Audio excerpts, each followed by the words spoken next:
Okay, so this is the video for my week 8 journal entry number 4.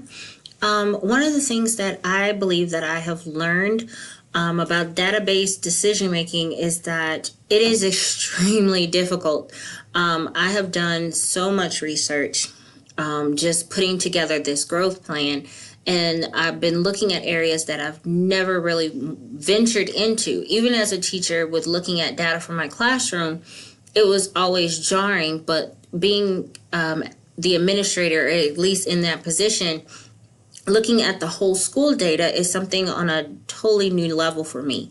When I'm identifying these gaps within our achievement levels, it was very disturbing because it's not just the regular areas in which you are seeing, but it's across the board. You're seeing so many different children where it's just not the same. So working with the stakeholders and trying to come up with these different types of information and going through our school growth plan, it's really come to my attention that we're still lacking in some areas. When it comes to culture, when it comes to looking at our data and making decisions where instruction and following through, definitely follow through when it comes to our intervention piece has really set in with me. I feel as if we're failing our kids in a lot of areas where we're not taking or looking at our data thoroughly enough.